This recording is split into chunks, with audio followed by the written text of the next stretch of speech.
Salam sejahtera saudara-saudara, kembali lagi bersama saya Alfian Dito Yuliadiki di dalam renungan harian pada hari ini yang akan membahas tentang Salomo, sang raja yang bijaksana, yang diambil dari 1 Raja-Raja 3 ayat yang ke-7 sampai 9 yang berbunyi, "Maka sekarang ya Tuhan Allahku, Engkaulah yang mengangkat hamba-Mu ini menjadi raja menggantikan Daud ayahku.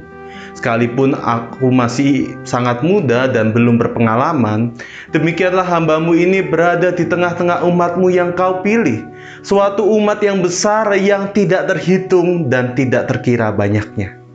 Maka berikanlah kepada hamba-Mu ini hati yang faham menimbang perkara untuk menghakimi umat-Mu dengan dapat membedakan antara yang baik dan yang jahat. Sebab siapakah yang sanggup menghakimi umat-Mu yang sangat besar ini?" Siapa yang tidak kenal dari sosok seorang Salomo? Ia merupakan sosok raja Israel yang identik dengan kebijaksanaannya dalam memimpin bangsa Israel. Namun di sisi lain, Salomo menjadi sosok yang bisa dikatakan menyebabkan pecahnya bangsa Israel menjadi dua, yakni Israel Utara dan Israel Selatan. Nah, pada hari ini kita akan bersama-sama memahami sosok raja yang bijaksana ini. Salomo adalah anak kedua dari Daud, dari istrinya Batsheba. Dia memerintahkan kerajaan Israel dari tahun 969 sampai 922 sebelum Masehi. Nama Salomo sendiri memiliki makna kedamaian, Shalom. Salomo sendiri menjadi raja di usia yang masih sangat muda dan tentu belum punya banyak pengalaman. Namun demikian, Salomo akhirnya dipercayakan untuk memiliki kekuasaan dan kekayaan yang luar biasa.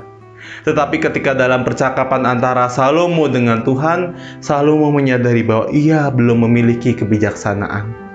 Salomo menyadari bahwa ia masih bergantung pada orang tua yang jauh lebih bijaksana, yang jauh lebih berpengalaman dalam hal politik ataupun mengurus negara.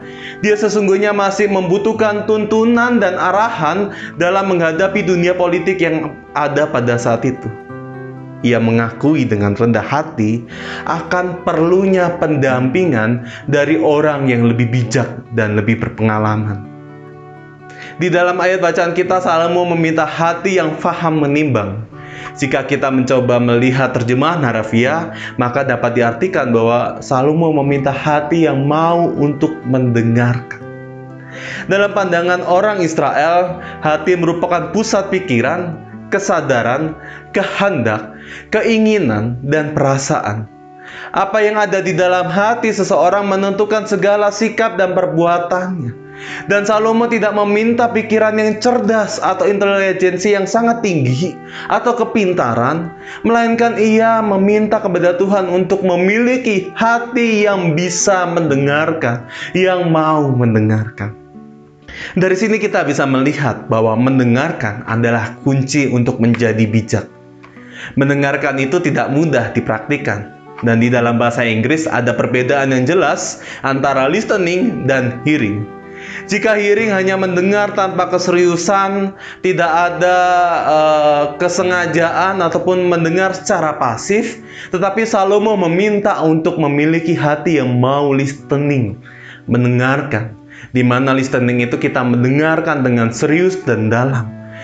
Dalam listening kita menuntut adanya kerendahan hati, adanya pengorbanan, adanya kerelaan untuk berpikir, menimbang, dan kemudian menentukan keputusan dari segala masukan yang diterima. Nyatanya, mendengarkan merupakan kegiatan yang paling sulit dilakukan oleh manusia. Deddy Corbuzier, seorang presenter podcast di YouTube, pernah mengatakan, ketika kita berbicara dalam pengalamannya melakukan podcast, dia menyadari bahwa manusia pada dasarnya didesain untuk membalas percakapan. Membalas, bukan untuk mengerti.